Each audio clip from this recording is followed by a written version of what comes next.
어머니, 왜 그러세요? 제가 다 어머니를 위해서 하는 건데. 어머니 혼자 계시면 집 관리도 힘드시잖아요. 제가 도와드리려고 하는 거예요. 도와주는 게 아니잖아. 내 집을 빼앗으려고 하는 거잖아. 어머니, 지금 뭐라고 하신 거예요? 너 나한테 거짓말했어. 의료동의서가 아니었어. 그건 명의 이전 서류였어. 제 이름은 최정자예요. 올해 66살이고 혼자 살고 있어요.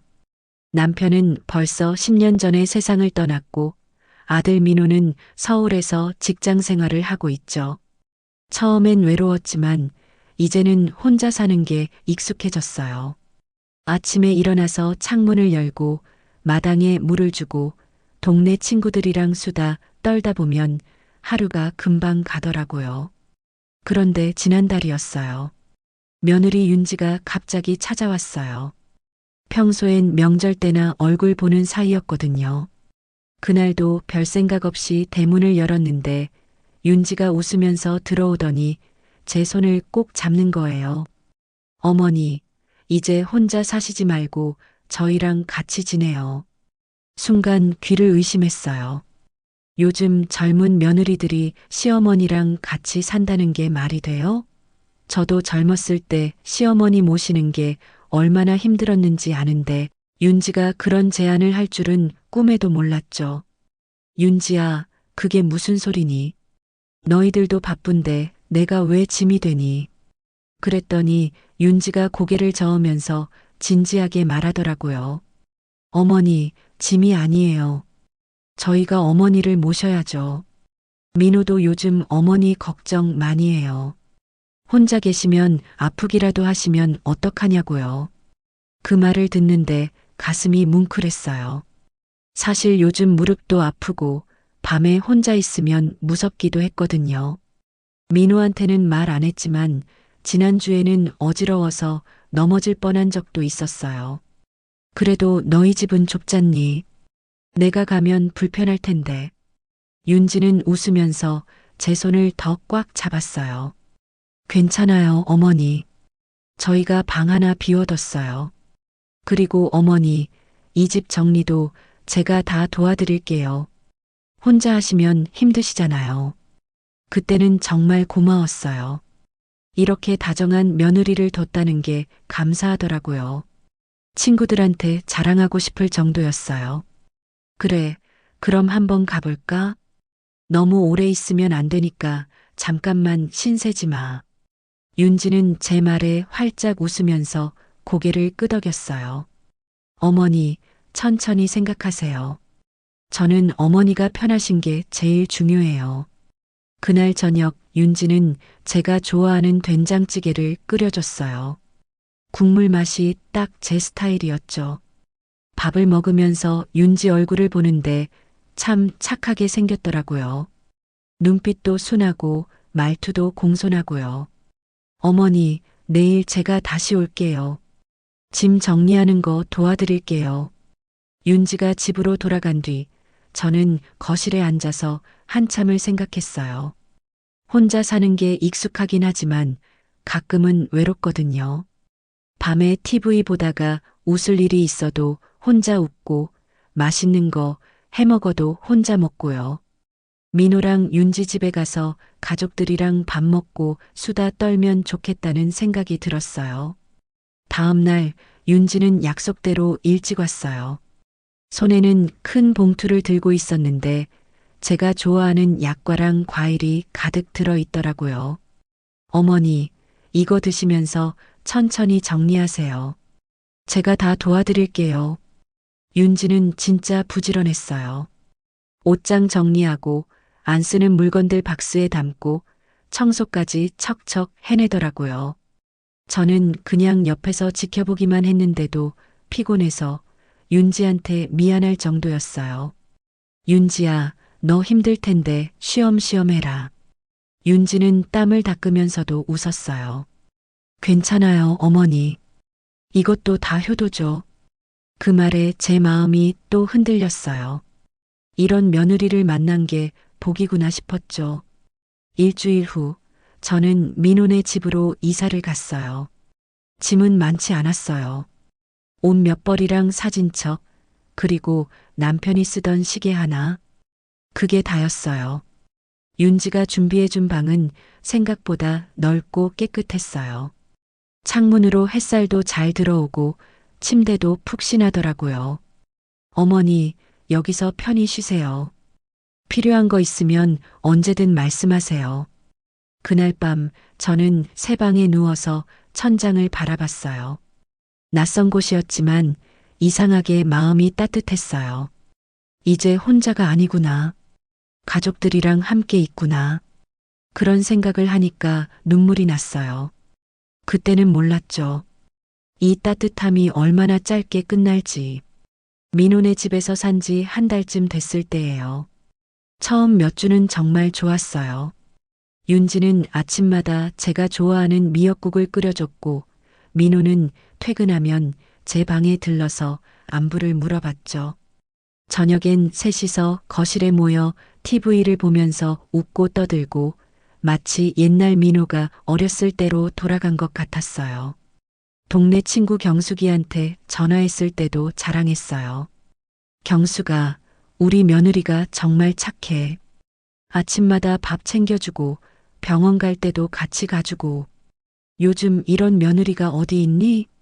경숙이는 부러워하더라고요. 자기는 아들이 결혼도 안 했다면서 제가 복이 많다고 했어요.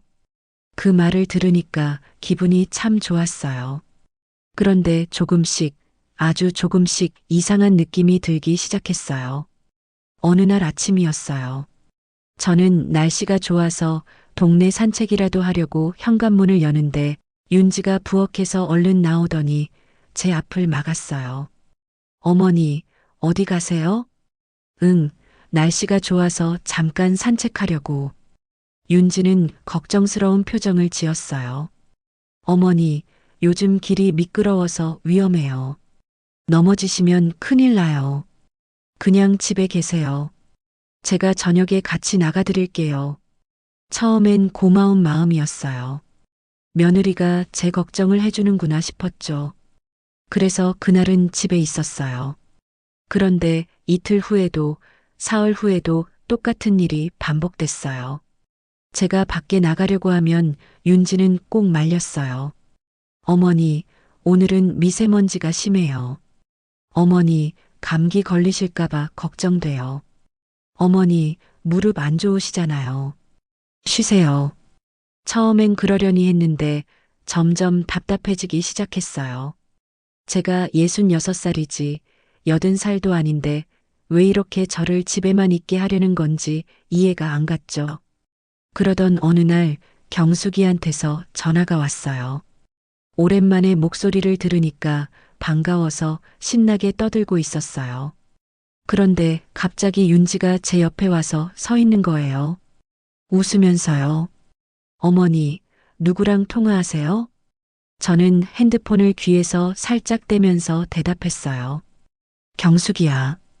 내 친구. 아, 경숙 이모님이요. 안부 전해드려요. 윤지는 그렇게 말하고는 제 옆에 계속 서 있었어요. 통화가 끝날 때까지요. 경숙이는 눈치를 챘는지 금방 전화를 끊었어요. 통화를 마치고 나니까 윤지가 물었어요. 어머니, 경숙 이모님이 뭐래요? 응, 그냥 안부 물어봤어. 아, 그렇구나. 어머니, 혹시 누가 이상한 전화 오면 꼭 저한테 말씀하세요. 요즘 보이스피싱 많잖아요. 그 말은 맞는 말이었어요. 실제로 뉴스에서 자주 나오는 얘기니까요. 하지만 뭔가 찜찜했어요. 윤지가 제 전화를 감시하는 것 같은 느낌이랄까요? 며칠 후엔 더 이상한 일이 있었어요. 제가 민호한테 전화를 걸었는데 안 받더라고요. 그래서 문자를 보냈어요. 민호야, 엄마야. 통화 좀 하자. 그런데 1시간이 지나도 답이 없었어요. 저녁에 민호가 퇴근했을 때 물어봤어요. 민호야, 오늘 엄마가 전화했는데 왜 안 받았어? 민호는 고개를 갸우뚱했어요. 엄마, 전화 안 왔는데요? 아니야, 분명히 했는데. 문자도 보냈고, 그러자 윤지가 옆에서 끼어들었어요. 아, 어머니. 그거 제가 확인했어요. 민호 회의 중이어서 제가 대신 받았거든요. 별일 아니신 것 같아서 나중에 말씀드리려고 했어요. 민호는 윤지를 보며 웃었어요. 여보, 그래도 엄마 전화인데 바로 말해주지. 윤지는 미안하다는 듯 고개를 숙였어요. 죄송해요, 어머니. 다음부턴 바로 말씀드릴게요. 저도 별 수 없이 괜찮다고 했어요. 하지만 마음 한구석이 불편했어요. 제가 아들한테 전화한 건데 왜 며느리가 대신 받고 전달도 안 해주는 건지 이해가 안 됐죠. 그날 밤 잠이 안 와서 뒤척이다가 화장실에 갔어요. 복도를 지나가는데 거실에서 윤지 목소리가 들렸어요. 민호랑 얘기하는 것 같았어요. 여보, 어머니 요즘 깜빡깜빡 하시는 것 같아. 아까도 전화 안 했다고 하시는데 분명히 하셨거든. 그래, 엄마가 원래 그러시나? 나이 드시면 그럴 수 있지. 우리가 더 신경 써야 할 것 같아. 저는 그 자리에 얼어붙었어요. 제가 깜빡깜빡한다고요? 전화를 분명히 했는데 윤지가 거짓말을 하고 있었어요. 그것도 민호한테요. 방으로 돌아와서 침대에 누웠는데 잠이 안 왔어요. 머릿속이 복잡했어요. 윤지는 왜 제가 치매에 걸린 것처럼 말하는 걸까요? 왜 저를 집 밖으로 나가지 못하게 하는 걸까요? 그때부터였어요. 윤지를 보는 제 눈빛이 달라지기 시작한 게요. 윤지가 웃으면서 제게 차를 내올 때도 밥을 차려줄 때도 저는 그 미소 뒤에 뭔가 다른 게 숨어 있는 것 같았어요. 며칠 뒤 윤지는 제 방 정리를 도와준다면서 들어왔어요. 옷장을 정리하고 서랍을 열어보고 심지어 제 가방 안까지 뒤지더라고요. 어머니, 오래된 물건들은 제가 정리해 드릴게요. 필요 없는 건 버리는 게 좋아요. 그러면서 제 통장이랑 도장이 어디 있냐고 물었어요. 어머니, 혹시 도장이랑 통장 어디 두셨어요? 제가 한 곳에 모아서 정리해 드릴게요. 그 순간 등골이 서늘해졌어요. 뭔가 잘못됐어요. 이건 친절이 아니었어요. 윤지는 뭔가를 찾고 있었어요. 그리고 저는 그게 뭔지 알 것 같았어요. 그날 밤부터 저는 제 물건들을 다시 챙겼어요. 통장이랑 도장은 제 방 서랍 깊숙한 곳에 숨겨두고 집 등기부등본이랑 중요한 서류들도 따로 모아뒀죠. 왜 그래야 하는지는 잘 모르겠지만 본능적으로 그래야 할 것 같았어요. 며칠 동안은 아무 일도 없었어요. 윤지는 여전히 밥을 해주고 웃으면서 제게 과일을 깎아줬어요. 민호도 퇴근하면 제 방에 들러서 이런저런 얘기를 했고요. 그래서 저도 잠시 안심했어요. 혹시 제가 예민하게 반응한 건 아닐까, 윤지는 정말 저를 걱정해서 그런 건 아닐까 하는 생각도 들었죠. 그런데 그날이 왔어요. 토요일 오후였어요. 민호는 회사 야유회에 갔고 집엔 저랑 윤지 둘뿐이었어요. 저는 거실 소파에 앉아서 TV를 보고 있었는데 윤지가 서류 봉투를 들고 나타났어요. 어머니, 잠깐만 시간 내주세요. 윤지는 제 옆에 앉더니 봉투에서 서류 몇 장을 꺼냈어요. 한글로 빽빽하게 쓰여 있는 서류였는데 저는 글씨가 작아서 잘 안 보였어요. 이게 뭔데? 윤지는 부드럽게 웃으면서 설명했어요. 어머니, 이건 의료 동의서예요. 혹시 어머니가 아프셔서 병원에 가시게 되면 제가 대신 서류 작업이랑 치료 결정을 도와드릴 수 있게 하는 거예요. 의료 동의서? 네, 요즘은 다들 미리 준비해 두시더라고요. 특히 어머니 같은 경우엔 민호가 회사 일로 바쁘니까 제가 옆에서 빠르게 처리해 드릴 수 있잖아요. 그 말은 일리가 있었어요. 실제로 제 친구 중에도 갑자기 쓰러져서 병원에 갔는데 보호자가 서류 작업 때문에 고생했다는 얘기를 들은 적이 있거든요. 그래, 그럼 나중에 민호가 와서 같이 보고할게. 그러자 윤지의 표정이 살짝 굳어졌어요. 하지만 금방 다시 미소를 지었죠. 어머니, 민호는 이런 거 잘 몰라요. 제가 병원에서 일했었거든요. 그래서 이런 서류들 잘 알아요. 그냥 어머니만 사인하시면 돼요. 저는 잠시 망설였어요. 뭔가 이상한 느낌이 들었지만 윤지가 병원에서 일했다는 말을 듣고 조금 안심이 됐어요. 게다가 서류를 자세히 보려고 했지만 글씨가 너무 작아서 잘 안 보이더라고요. 안경 가져올게. 잘 안 보여서. 어머니, 시간 오래 걸리시면 피곤하실 텐데 제가 간단하게 설명해 드릴게요. 여기 보세요. 윤지는 서류의 특정 부분을 손가락으로 가리켰어요. 여기는 어머니 성함 쓰는 칸이고 여기는 보호자 이름 쓰는 칸이에요. 그리고 여기 사인만 하시면 돼요. 저는 서류를 다시 들여다봤어요. 복잡한 용어들이 가득했지만 윤지 말대로 의료동의서처럼 보이긴 했어요. 그리고 윤지가 이렇게까지 준비해 준 게 고마웠어요. 그래, 알았어. 저는 윤지가 내민 볼펜을 받아서 제 이름을 썼어요. 최정자. 그리고 도장을 찍는 칸도 있어서 도장을 가져오려고 하는데 윤지가 말했어요. 어머니, 도장은 나중에 찍어도 돼요. 일단 사인만 해주세요. 저는 그렇게 서류 3군데에 사인을 했어요. 윤지는 만족스러운 표정으로 서류를 받아들고는 봉투에 다시 넣었어요. 어머니, 감사합니다. 이제 혹시 모를 상황에 대비할 수 있게 됐어요. 그날은 그렇게 지나갔어요. 저는 제가 뭘 한 건지 깊이 생각하지 않았어요. 그냥 며느리가 저를 위해서 준비해 준 거라고만 생각했죠. 그런데 며칠 뒤였어요. 저는 제 방에서 오래된 사진첩을 보고 있었는데 갑자기 궁금해졌어요. 그날 윤지한테 받은 서류가 정확히 뭐였는지요.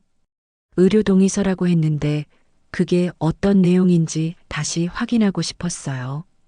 거실로 나가서 윤지한테 물었어요. 윤지야, 저번에 내가 사인한 서류 있잖아. 그거 한 번 더 볼 수 있을까? 윤지는 설거지를 하다가 돌아봤어요. 어머니, 그거요? 제가 병원에 제출했어요. 사본은 나중에 받아올게요. 벌써 제출했어? 네, 빨리 처리하는 게 좋아서요. 걱정 마세요, 어머니. 저는 뭔가 찜찜했지만 더 이상 묻지 않았어요. 윤지가 알아서 잘해줬겠거니 생각했죠. 그날 밤 잠이 안 와서 뒤척이다가 화장실에 갔어요. 복도를 지나가는데 윤지 방에서 불빛이 새어 나오더라고요. 문틈으로 살짝 보니까 윤지가 책상에 앉아서 서류를 보고 있었어요. 그리고 전화 통화를 하고 있었죠. 응, 서류 다 받았어. 이제 명예 이전만 하면 돼. 어머니는 아무것도 모르셔. 병원 서류인 줄 아시더라고. 저는 그 자리에서 숨이 막혔어요. 명예 이전이요? 병원 서류가 아니라고요? 윤지는 계속 통화를 했어요. 걱정 마. 어머니 도장도 곧 구할 거야. 그럼 집 담보대출 바로 받을 수 있어. 이 집 시세가 얼만데 최소 3억은 나올 거야. 제 다리에 힘이 풀렸어요. 3억이요? 제 집 얘기를 하는 건가요? 저는 벽에 기대서 간신히 서 있었어요. 윤지는 통화를 끊고 서류를 서랍에 넣더니 불을 껐어요. 저는 얼른 제 방으로 돌아와서 문을 닫았어요. 심장이 너무 빨리 뛰어서 숨을 쉬기가 힘들었어요. 침대에 앉아서 생각했어요. 제가 사인한 게 의료동의서가 아니었어요. 그건 집 명의를 넘기는 서류였어요. 윤지는 처음부터 제 집을 노리고 있었던 거예요. 그날 밤 저는 한숨도 못 잤어요. 천장만 바라보면서 생각했어요. 윤지가 저를 여기로 데려온 이유가, 밥을 해준 이유가, 친절하게 대해준 이유가 전부 거짓이었구나. 전부 제 집을 빼앗으려고 한 거였구나. 새벽이 되어서야 결심했어요. 이대로 당하고만 있을 순 없다고요. 제가 뭔가 해야 한다고요. 다음 날 아침 저는 일부러 아무렇지 않은 척 했어요. 윤지가 차려준 아침밥을 먹으면서도 웃었고 민호가 출근할 때도 손을 흔들어 줬죠. 하지만 속으로는 계속 생각했어요. 어떻게 해야 하지? 누구한테 말해야 하지? 민호한테 말할까도 생각했어요. 하지만 민호가 믿어줄까요? 윤지는 지금까지 완벽하게 착한 며느리 역할을 해왔잖아요. 제가 윤지가 우리 집을 빼앗으려고 해라고 말하면 민호는 오히려 엄마가 오해하신 거 아니에요? 라고 할 것 같았어요. 그래서 일단 혼자 알아보기로 했어요. 제가 사인한 서류가 정말 명예 이전 서류인지 확인해야 했거든요. 윤지가 장을 보러 나간 사이 저는 윤지 방에 들어갔어요. 손이 떨렸지만 어쩔 수 없었어요. 책상 서랍을 열어보니까 서류 봉투가 있었어요. 조심스럽게 꺼내서 펼쳐봤죠. 거기엔 제 사인이 선명하게 적혀 있었어요. 그리고 서류 제목을 보는 순간 머리가 하얘졌어요. 부동산 소유권 이전 위임장. 의료동의서가 아니었어요. 제 집 명의를 윤지 앞으로 넘기는 서류였어요. 서류를 다시 봉투에 넣고 서랍을 닫는데 현관문 여는 소리가 들렸어요. 윤지가 돌아온 거예요. 저는 얼른 윤지 방에서 나와서 제 방으로 들어갔어요. 심장이 터질 것처럼 뛰었어요. 그날 저녁 저는 계속 윤지를 관찰했어요. 윤지는 여전히 웃고 있었지만 이제 그 미소가 무섭게 느껴졌어요. 저녁을 먹으면서도 TV를 보면서도 저는 계속 생각했어요. 이 사람이 정말 제 집을 빼앗으려고 하는구나. 며칠 후였어요. 우편함을 확인하러 나갔는데 은행 봉투가 하나 꽂혀 있었어요. 제 이름으로 온 거였죠. 이상해서 뜯어봤더니 대출 안내장이었어요. 최정자 고객님께서 신청하신 주택담보대출건에 대해 안내드립니다. 저는 그 자리에서 주저앉을 뻔했어요. 제가 대출을 신청했다고요? 저는 그런 적 없어요. 그럼 누가 제 이름으로 대출을 신청한 걸까요? 답은 하나였어요. 윤지. 저는 은행 봉투를 들고 집으로 들어갔어요. 윤지한테 따져 묻고 싶었지만 참았어요. 지금 화를 내면 윤지가 더 조심하게 될 거예요. 저는 일단 증거를 더 모아야 했어요. 그날 밤 저는 민호한테 전화를 걸려고 했어요. 이젠 정말 말해야 할 것 같았거든요. 하지만 핸드폰을 들었을 때 윤지가 또 제 옆에 나타났어요. 어머니, 누구한테 전화하세요? 응, 민호한테 전화하려고. 윤지는 웃으면서 말했어요. 민호 지금 회의 중이에요. 제가 대신 전해드릴게요. 아니야, 직접 통화하고 싶어. 그러자 윤지의 미소가 조금 굳어졌어요. 어머니, 민호 요즘 너무 바빠요. 스트레스 받아서 힘들어하는데 어머니까지 전화하시면 더 힘들어할까봐 걱정돼요. 저는 핸드폰을 내려놨어요. 윤지가 절 계속 감시하고 있다는 걸 알았거든요. 민호한테 전화할 수도 밖에 나갈 수도 없는 상황이었어요. 며칠 뒤 저는 용기를 내서 윤지 몰래 집을 나가기로 했어요. 윤지가 낮잠을 자는 사이 조용히 현관문을 열고 나왔죠. 은행에 직접 가서 확인하고 싶었어요. 버스를 타고 은행에 도착했을 때 저는 떨리는 손으로 창구 직원한테 물었어요. 제 이름으로 대출 신청된 게 있다고 해서 확인하러 왔어요. 직원은 컴퓨터를 확인하더니 고개를 끄덕였어요. 네, 최정자 고객님 맞으시죠? 주택담보대출 신청건이 있으시네요. 며느리분이 위임서 가져오셔서 대출 진행 중이십니다. 그 말을 듣는 순간 저는 눈앞이 캄캄해졌어요. 정말이었어요. 윤지가 제 이름으로 대출을 받으려고 하고 있었던 거예요. 그럼 이거 취소할 수 있나요? 직원은 난처한 표정을 지었어요.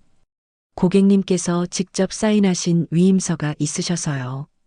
취소하시려면 며느리분과 함께 오셔야 할 것 같습니다. 저는 아무 말도 못하고 은행을 나왔어요. 손이 떨려서 제대로 걷기도 힘들었어요. 벤치에 앉아서 한참을 울었어요.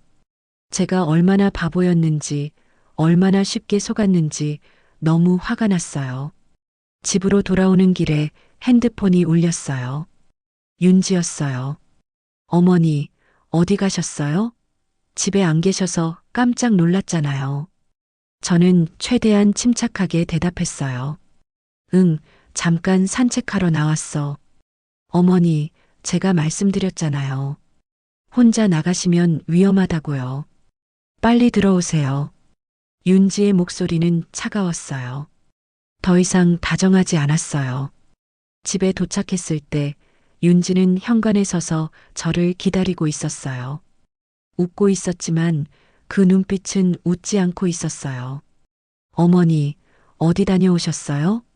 혹시 은행 가셨나요? 저는 깜짝 놀랐어요. 윤지가 어떻게 알았을까요? 아니, 그냥 동네 한 바퀴 돌았어. 윤지는 제 눈을 똑바로 쳐다봤어요. 어머니, 거짓말하지 마세요. 은행에서 전화 왔어요. 어머니가 다녀가셨다고요. 저는 할 말을 잃었어요. 윤지는 한 발 다가오면서 말했어요. 어머니, 왜 그러세요? 제가 다 어머니를 위해서 하는 건데. 어머니 혼자 계시면 집 관리도 힘드시잖아요. 제가 도와드리려고 하는 거예요. 도와주는 게 아니잖아. 내 집을 빼앗으려고 하는 거잖아. 저는 참지 못하고 소리쳤어요. 윤지의 표정이 싸늘하게 변했어요. 어머니, 지금 뭐라고 하신 거예요? 너 나한테 거짓말했어. 의료 동의서가 아니었어. 그건 명예 이전 서류였어. 윤지는 잠시 침묵했어요. 그러더니 웃기 시작했어요. 차가운 웃음이었어요. 그래요, 들켰네요. 근데 어머니, 이미 늦었어요. 서류에 사인하셨잖아요. 이제 제가 하고 싶은 대로 할 수 있어요. 저는 뒷걸음질 쳤어요. 윤지는 더 이상 제가 알던 그 다정한 며느리가 아니었어요. 그날 밤 저는 제 방문을 잠그고 침대에 앉아 있었어요. 온몸이 떨렸어요. 윤지의 차가운 눈빛이 자꾸만 떠올랐죠. 이미 늦었다는 그 말이 머릿속에서 맴돌았어요. 정말 늦은 걸까요? 제 집을 지킬 방법은 정말 없는 걸까요? 새벽까지 잠을 못 자고 생각했어요. 그러다가 문득 떠오른 사람이 있었어요. 법무사 박 선생님. 남편이 살아계실 때 집 문서 작업을 도와주셨던 분이에요. 혹시 박 선생님한테 물어보면 방법이 있을까요? 다음 날 아침 윤지는 평소처럼 아침밥을 차려줬어요. 하지만 어제와는 분위기가 달랐어요. 더 이상 가식적인 웃음도 없었고 말도 별로 하지 않았죠. 어머니, 드세요. 밥그릇을 제 앞에 놓으면서 한 말이 전부였어요. 저도 대꾸하지 않고 밥을 먹었어요. 사실 목으로 넘어가지도 않았지만 먹는 척이라도 해야 했어요. 민호가 출근한 뒤 윤지는 외출 준비를 했어요. 이상했어요. 윤지는 보통 집에만 있었거든요. 윤지야, 어디 가니? 은행 볼 일이 있어요. 어머니는 집에 계세요. 윤지는 차갑게 말하고는 나가버렸어요.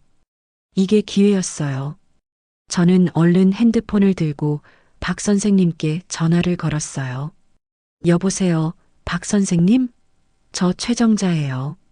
남편 최 사장 부인이요. 아, 사모님. 오랜만이세요. 무슨 일이세요? 저는 떨리는 목소리로 모든 걸 설명했어요. 윤지가 저를 속여서 서류에 사인을 받았고 제 명의로 대출까지 받으려 한다는 거요. 박 선생님은 한참 듣더니 심각한 목소리로 말했어요. 사모님, 당장 경찰에 신고하셔야 합니다. 그건 명백한 사기예요. 그리고 지금 바로 저한테 오세요. 제가 도와드릴게요. 지금요? 하지만 윤지가 곧 돌아올 텐데. 사모님, 지금 안 움직이시면 정말 늦어요. 빨리 오세요. 저는 급하게 외투를 입고 집을 나섰어요. 손이 떨려서 신발끈을 제대로 묶지도 못했어요. 택시를 타고 박 선생님 사무실로 향했죠. 사무실에 도착했을 때 박 선생님은 이미 준비하고 계셨어요. 저한테 차를 한 잔 주시면서 진심 어린 눈으로 말했어요. 사모님, 많이 놀라셨죠? 괜찮습니다.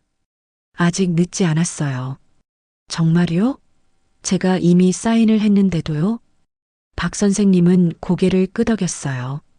네, 하지만 사모님이 사기를 당하신 거라는 걸 증명하면 됩니다.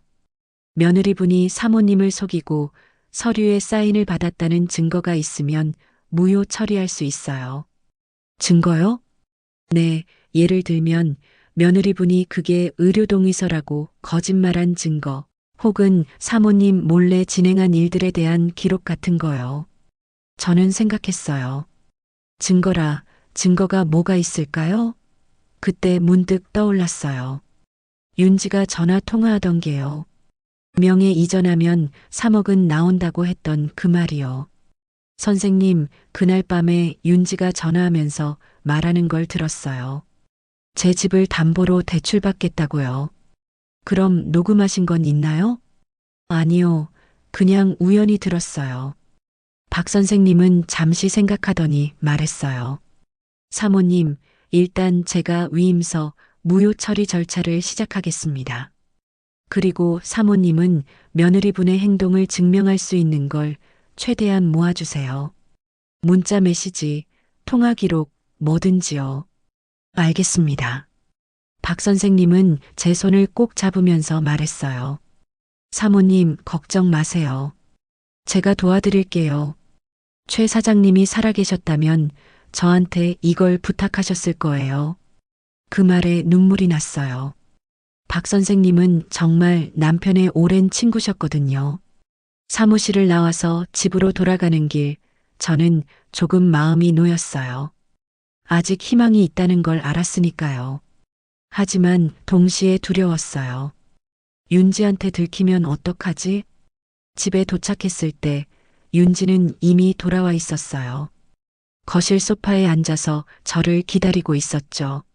어머니, 어디 다녀오셨어요? 저는 최대한 담담하게 대답했어요. 산책했어. 답답해서. 윤지는 믿지 않는다는 표정이었지만 더 이상 묻지 않았어요. 대신 이렇게 말했어요. 어머니, 내일 같이 시청 가실 거예요. 서류 처리해야 해요. 무슨 서류? 명예 이전 서류요. 어머니가 이미 사인하셨잖아요. 이제 공증만 받으면 돼요. 저는 가슴이 철렁했어요. 내일이요? 이렇게 빨리요? 나 몸이 안 좋아서 못 갈 것 같아. 윤지는 차갑게 웃었어요. 어머니, 꼭 가셔야 해요. 안 가시면 민호한테 전부 말할 거예요. 어머니가 요즘 정신이 이상하시다고요. 저는 할 말을 잃었어요. 윤지는 저를 협박하고 있었어요. 그날 밤 저는 박 선생님께 급하게 연락했어요. 윤지가 내일 명예 이전을 끝내려고 한다고요. 박 선생님은 침착하게 말했어요. 사모님, 걱정 마세요. 제가 이미 오늘 오후에 위임서 무효 신청을 해뒀습니다. 내일 시청 가셔도 아무 효력 없어요. 며느리분이 모르는 사이에 이미 저희가 한 수 앞서 있습니다. 정말요? 네, 사모님. 내일은 그냥 며느리분과 함께 가세요. 그럼 며느리분이 어떤 식으로 사모님을 속이는지 다 드러날 거예요. 제가 경찰도 미리 연락해놨습니다. 저는 안도의 한숨을 쉬었어요. 박 선생님이 계셔서 정말 다행이었어요. 다음 날 아침 윤지는 저를 깨웠어요. 어머니, 일어나세요. 시청 가야죠. 저는 일부러 천천히 준비했어요. 윤지는 초조한 표정이었어요. 뭔가 빨리 끝내고 싶어 하는 것 같았죠. 시청에 도착했을 때 윤지는 저를 데리고 민원실로 갔어요. 직원한테 서류를 내밀면서 말했어요. 명예 이전 처리 부탁드립니다. 직원은 서류를 확인하더니 컴퓨터를 보다가 고개를 갸우뚱했어요. 죄송합니다만 이 위임서는 무효 처리됐습니다. 윤지의 얼굴이 하얗게 변했어요. 뭐라고요? 무효요? 네, 본인이 직접 무효 신청을 하셨네요. 어제 접수됐습니다. 윤지는 저를 돌아봤어요. 눈빛이 불타오르는 것 같았어요. 어머니, 이게 무슨 짓이에요? 저는 처음으로 당당하게 윤지를 쳐다봤어요. 내가 한 거야. 넌 나를 속였어. 하지만 난 내가 생각한 것만큼 만만한 사람이 아니야. 바로 그때 경찰 2명이 민원실로 들어왔어요. 경찰이 다가왔을 때 윤지는 당황한 표정으로 뒷걸음질 쳤어요. 무슨 일이세요? 경찰 1명이 신분증을 보여주며 말했어요. 최정자 씨께서 사기 피해 신고를 하셨습니다. 윤지 씨 맞으십니까? 윤지는 저를 쏘아봤어요. 그 눈빛엔 배신감과 분노가 가득했죠. 어머니가 경찰에 신고를 했다고요? 저는 떨리는 목소리지만 또박또박 말했어요. 그래, 너한테 속았어. 의료 동의서라고 거짓말하고 내 집 명의를 빼앗으려고 했잖아. 윤지는 황급히 변명하기 시작했어요. 아니에요, 경찰관님. 이건 오해예요. 저는 어머니를 도와드리려고 한 거예요. 어머니가 나이 드셔서 집 관리가 힘드시니까 제가 대신 도와주려고요? 저는 더 이상 참을 수 없었어요. 나한테 의료 동의서라고 거짓말했잖아. 그리고 내 명의로 대출까지 받으려고 했잖아. 경찰이 윤지에게 물었어요. 사실입니까? 최정자 씨를 속여서 서류에 서명을 받으셨습니까? 윤지는 입술을 깨물었어요. 한참 동안 말이 없더니 결국 고개를 숙였어요. 저는 정말 어머니를 위해서가 아니었잖아. 제 목소리가 떨렸어요. 너 그날 밤에 전화하면서 말했잖아. 이 집 시세가 3억이라고 담보대출 받으면 된다고. 윤지의 얼굴이 더 창백해졌어요. 제가 그 대화를 들었다는 걸 이제야 알게 된 거예요. 경찰은 윤지에게 동행을 요청했어요. 일단 경찰서로 같이 가셔야겠습니다. 조사가 필요합니다. 윤지는 제게 매달렸어요. 어머니, 제발이요. 저 정말 처음엔 진심이었어요. 정말이에요. 저는 고개를 돌렸어요. 더 이상 윤지의 말을 듣고 싶지 않았어요.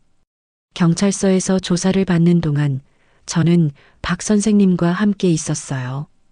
박 선생님이 필요한 서류들을 다 준비해 주셨고, 제가 진술할 때도 옆에서 도와주셨죠. 조사가 끝나고 나왔을 때 민호가 경찰서 앞에 서 있었어요. 회사에서 급하게 달려온 것 같았어요. 얼굴이 창백했고 눈이 빨갛게 충혈돼 있었어요. 엄마. 민호는 제게 다가와서 꼭 안았어요. 엄마, 죄송해요. 제가 몰랐어요. 제가 윤지를 제대로 못 봤어요. 저는 민호의 등을 토닥여줬어요. 괜찮아, 민호야. 내 잘못이 아니야. 아니에요. 제 잘못이에요. 엄마가 힘드셨을 때 제가 옆에 없었잖아요. 엄마 말씀도 제대로 안 들었고. 민호는 한참을 울었어요. 경찰서 앞에서 큰 아들이 엄마를 붙잡고 우는 모습이 안쓰러웠지만 저는 민호를 탓하지 않았어요. 민호도 피해자였으니까요. 민호야, 윤지는 어떻게 됐니? 민호는 눈물을 닦으며 말했어요. 조사 중이에요. 변호사가 있어서 오늘은 귀가 조치됐는데 재판은 받아야 할 것 같대요. 그렇구나. 우리는 집으로 돌아왔어요. 윤지는 아직 경찰서에 있었어요.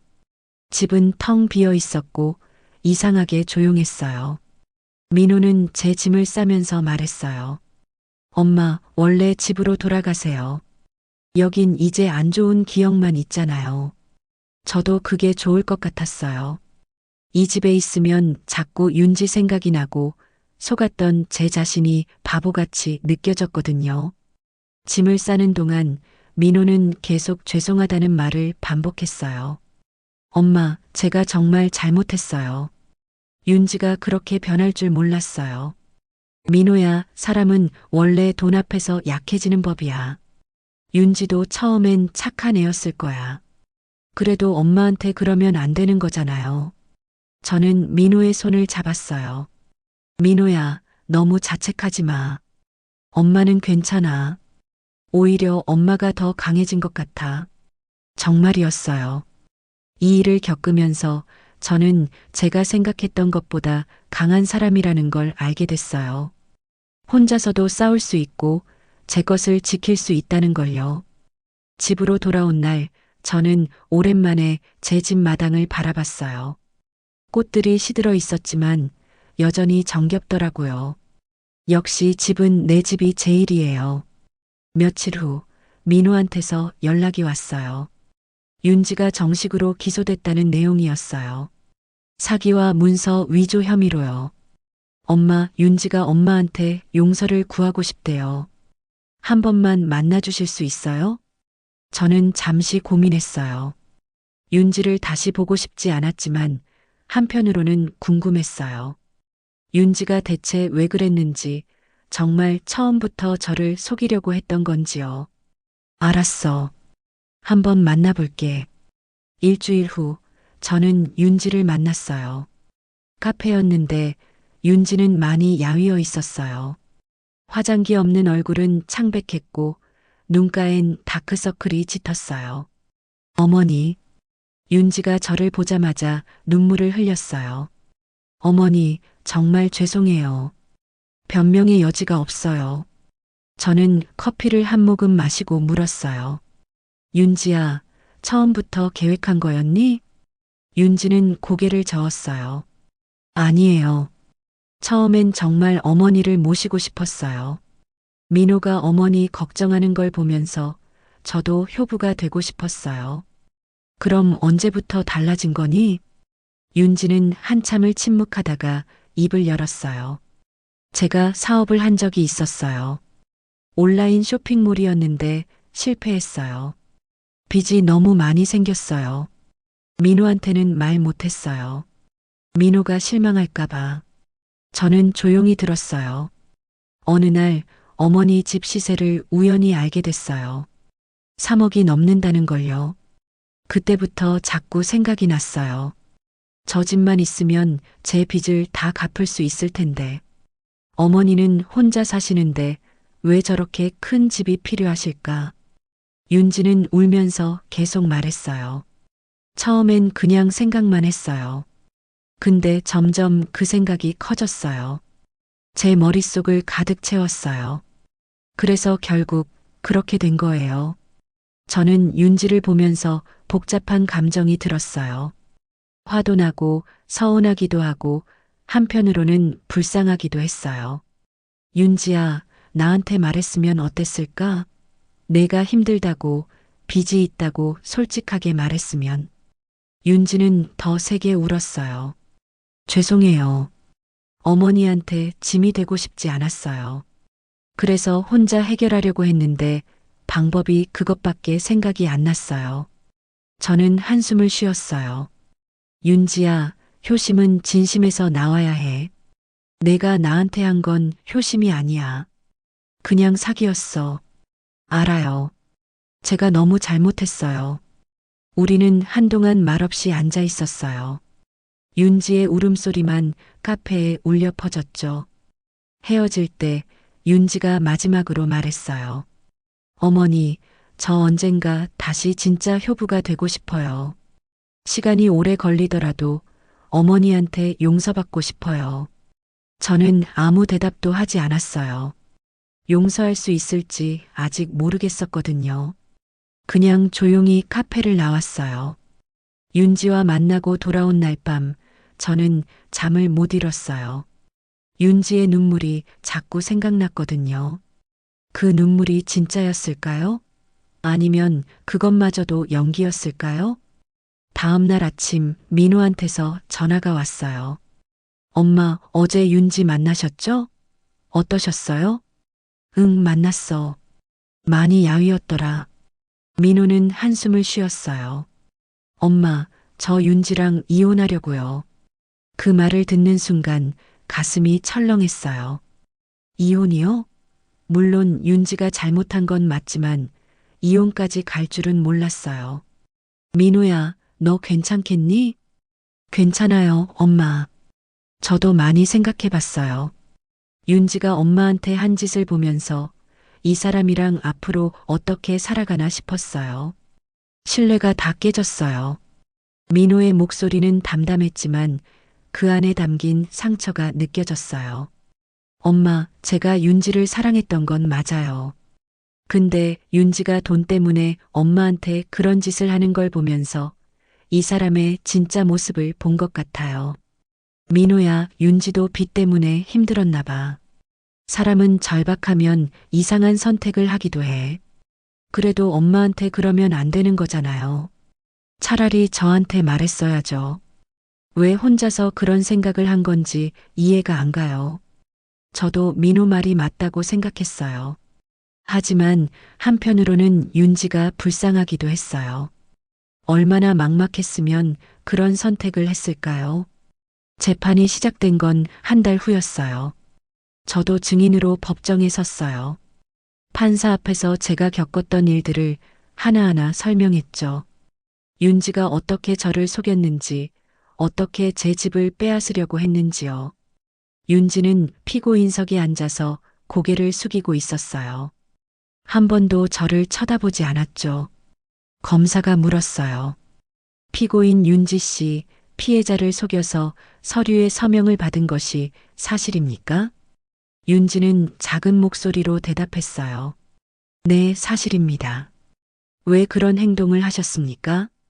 윤지는 한참 동안 입을 열지 못했어요. 그러다가 떨리는 목소리로 말했어요. 저는 제 사업 실패로 인한 빚이 너무 컸어요. 2억 원이 넘었어요. 매일 채권자들한테 전화가 오고 남편한테는 말도 못하고 너무 막막했어요. 그래서 시어머니의 재산을 노린 겁니까? 저는 처음엔 정말 어머니를 모시고 싶었어요. 진심이었어요. 근데 어느 순간부터 제 마음이 변했어요. 어머니 집이 자꾸 보이기 시작했어요. 윤지는 울먹이며 계속했어요. 저도 제가 이렇게 변할 줄 몰랐어요. 밤마다 후회했어요. 하지만 이미 너무 깊이 들어와서 멈출 수가 없었어요. 판사가 물었어요. 피고인은 자신의 잘못을 인정합니까? 네, 인정합니다. 제가 한 짓은 용서받을 수 없는 일이에요. 어머니께 정말 죄송합니다. 윤지는 제게 고개를 숙였어요.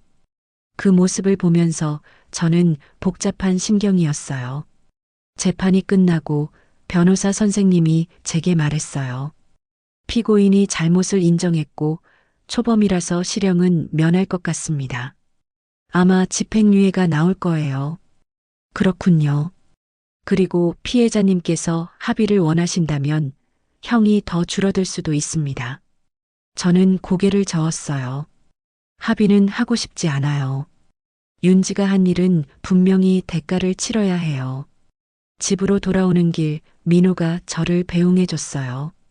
엄마 힘드셨죠? 아니야. 이제 다 끝났으니까 괜찮아. 엄마, 저 다음 주에 이혼 조정 받아요. 윤지가 동의했니? 네, 윤지도 더 이상 버티지 않겠대요. 조용히 헤어지자고 했어요. 민호의 얼굴엔 슬픔과 안도가 섞여 있었어요. 결혼 생활을 정리한다는 게 쉬운 일은 아니었겠죠. 민호야, 너무 힘들면 언제든 엄마한테 와. 엄마가 맛있는 거 해줄게. 민호는 제 손을 꼭 잡았어요. 엄마 사랑해요.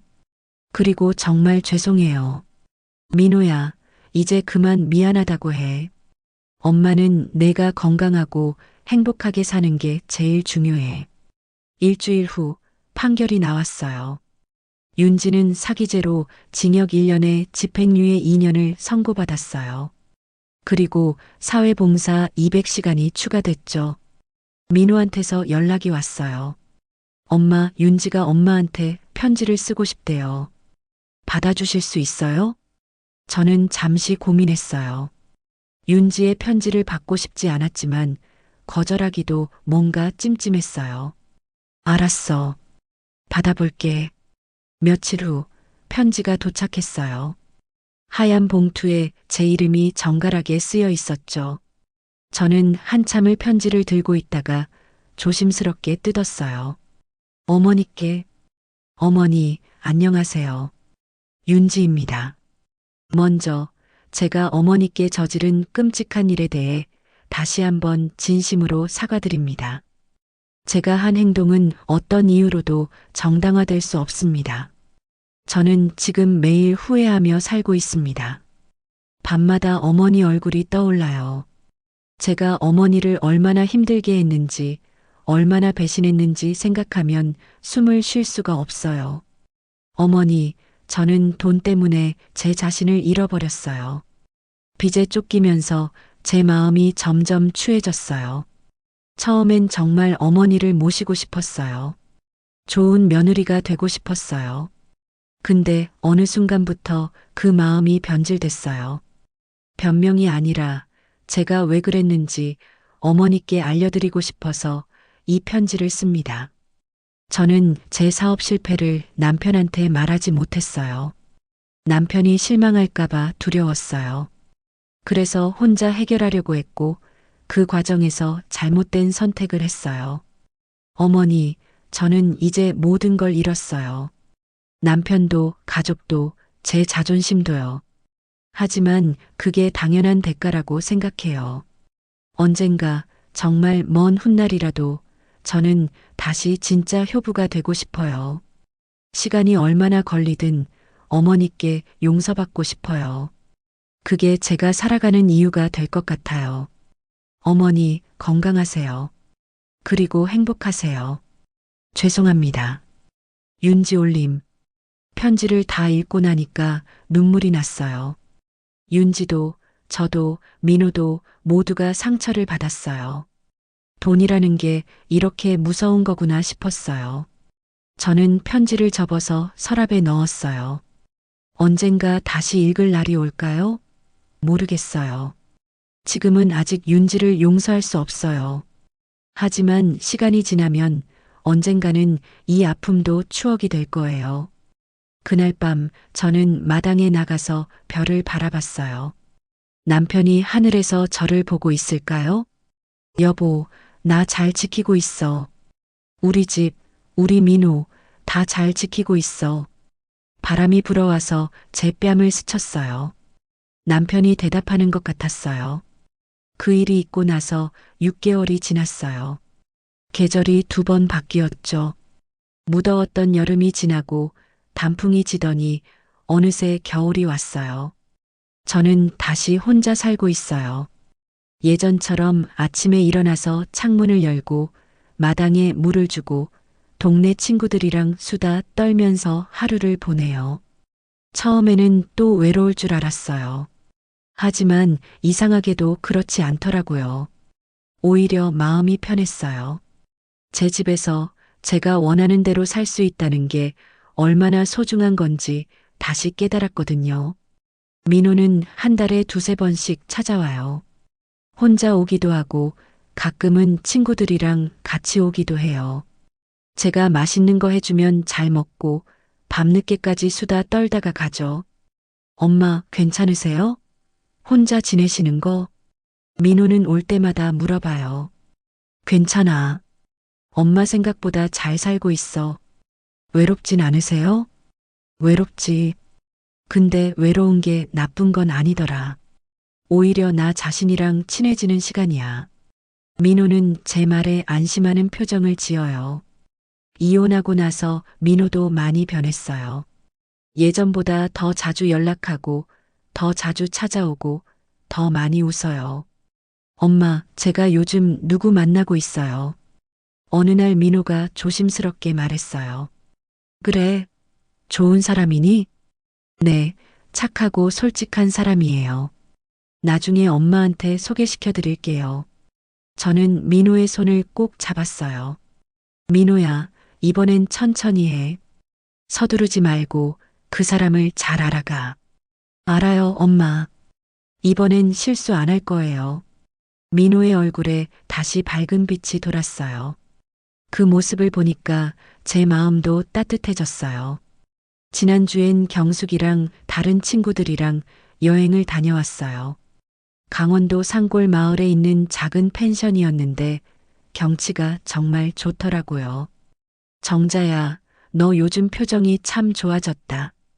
경숙이가 말했어요. 그래, 나도 모르게 그렇게 됐나 봐. 그 일 겪고 나서 오히려 더 밝아진 것 같아. 어떻게 그럴 수 있어? 저는 창밖을 바라보며 대답했어요. 글쎄, 나도 잘 모르겠어. 근데 그 일을 겪으면서 깨달은 게 있어. 내가 생각보다 강하다는 것, 그리고 혼자서도 충분히 잘 살 수 있다는 것. 친구들은 제 이야기를 듣고 고개를 끄덕였어요. 그래, 맞아. 너 정말 대단해. 나 같았으면 그렇게 침착하게 대응 못했을 거야. 나도 처음엔 무서웠어. 근데 가만히 당하고만 있을 순 없잖아. 내 것은 내가 지켜야지. 그날 밤 펜션 마루에 앉아서 별을 봤어요. 하늘에는 별이 가득했고 공기는 차갑지만 상쾌했어요. 저는 그 순간이 참 행복했어요. 얼마 전에는 박 선생님께 식사 대접을 했어요. 박 선생님이 아니었다면 제 집을 지킬 수 없었을 테니까요. 사모님, 제가 당연히 해야 할 일을 했을 뿐이에요. 아니에요, 선생님. 선생님이 계셔서 제가 이렇게 웃을 수 있어요. 박 선생님은 웃으면서 잔을 들었어요. 최 사장님이 하늘에서 보고 계실 거예요. 사모님이 잘 지키고 계신다고 기뻐하실 거예요. 우리는 남편을 위해 잔을 부딪혔어요. 남편이 떠난 지 벌써 10년이 넘었지만 여전히 그립더라고요. 어느 날 우편함에 편지가 하나 더 들어 있었어요. 또 윤지였어요. 6개월 만이었죠. 이번에는 망설임 없이 편지를 뜯었어요. 어머니께, 어머니 윤지입니다. 잘 지내고 계시죠? 저는 요즘 작은 식당에서 일하고 있어요. 설거지하고 청소하는 일이에요. 힘들지만 제가 지은 죄를 갚는다고 생각하니까 견딜만해요. 사회봉사도 다 마쳤어요. 요양원에서 어르신들 돌보는 일을 했는데 그분들을 보면서 어머니 생각이 많이 났어요. 제가 어머니께 얼마나 큰 상처를 드렸는지 다시 한번 깨달았어요. 어머니, 저는 아직도 매일 후회하며 살아요. 하지만 동시에 배우고 있어요. 진짜 효심이 뭔지, 가족이 뭔지요. 언젠가 제가 정말 변했다는 걸 어머니께 보여드릴 수 있는 날이 오면 좋겠어요. 그때까지 저는 열심히 살겠습니다. 어머니, 건강하세요. 윤지올님. 편지를 읽고 나서 저는 한참을 생각했어요. 윤지를 용서할 수 있을까요? 아직은 잘 모르겠어요. 하지만 예전처럼 화가 나지는 않더라고요. 사람은 변할 수 있다고 믿고 싶어요. 윤지도 언젠가는 정말로 변할 수 있을 거라고요. 그날이 오면 그때 가서 다시 생각해 볼게요. 저는 윤지의 편지를 서랍에 넣었어요. 첫 번째 편지 옆에요. 언젠가 이 편지들을 다시 꺼내볼 날이 올까요? 모르겠어요. 하지만 버리지는 않을 거예요. 오늘 아침에는 마당에 새로운 꽃을 심었어요. 장미였는데 봄이 오면 예쁘게 필 거예요. 민호가 도와주겠다고 했지만 제가 혼자 하고 싶었어요. 흙을 만지면서 생각했어요. 저는 이제 정말 괜찮아요. 혼자지만 외롭지 않고 나이 들었지만 약하지 않아요. 가족의 이름으로 받은 상처는 깊었어요. 하지만 그 상처를 통해서 저는 더 강해졌어요. 제 자신을 더 사랑하게 됐고 제가 가진 것들의 소중함을 깨달았어요. 윤지가 저를 속였던 건 나쁜 일이었어요. 하지만 그 일이 없었다면 저는 제 안에 이런 힘이 있다는 걸 몰랐을 거예요. 해가 지고 있어요. 저는 마루에 앉아서 노을을 바라봐요. 하늘이 빨갛고 아름다워요. 여보, 우리 집 여전히 예쁘지? 당신이 가꾸던 장미도 오래 잘 피었어. 민호도 잘 지내고 있고 나도 건강해. 걱정하지 마. 바람이 불어와요. 남편의 대답 같아요. 저는 웃으면서 일어나요. 저녁 준비를 해야겠어요. 민호가 오늘 저녁에 온대요. 새로 만나는 사람도 데려온대요. 현관문을 열고 집 안으로 들어가면서 생각해요. 가족의 이름으로 벌어진 상처는 아팠지만 그 상처를 통해서 저는 배웠어요. 진심이 아닌 효심은 오래가지 못한다는 것을요. 그리고 진짜 가족은 피보다 마음으로 연결된다는 것을요. 윤지는 언젠가 돌아올까요? 진짜 마음으로 돌아올까요? 모르겠어요. 하지만 만약 그날이 온다면 그때는 제가 진짜 며느리로 받아줄 수도 있을 것 같아요. 지금은 아니에요. 하지만 언젠가는요. 부엌으로 가면서 저는 콧노래를 불러요. 오랜만에 마음이 가벼워요. 혼자지만 괜찮아요. 아니, 혼자여서 더 좋아요. 저는 제 인생의 주인이에요. 누구도 제 것을 빼앗을 수 없어요. 그리고 그걸 지켜낸 제 자신이 자랑스러워요. 냉장고를 열면서 생각해요. 오늘은 민호가 좋아하는 불고기를 해야겠어요. 그리고 새로 만나는 분을 위해서 잡채도 만들고요. 저녁 준비를 하면서 저는 행복해요. 이 순간이, 이 평범한 일상이 얼마나 소중한 건지 이제는 알아요. 창밖으로 별이 하나씩 뜨기 시작해요. 저는 창문을 열고 밤 공기를 마셔요. 고마워요, 윤지야. 내가 의도한 건 아니겠지만 너 때문에 나는 더 강해졌어. 그리고 더 행복해졌어. 바람이 제 말을 가져가요. 저는 다시 부엌으로 돌아가서 요리를 계속해요. 웃으면서요. 이게 제 이야기예요. 속고 상처받고 싸우고 이긴 이야기요. 그리고 무엇보다 다시 웃을 수 있게 된 이야기요.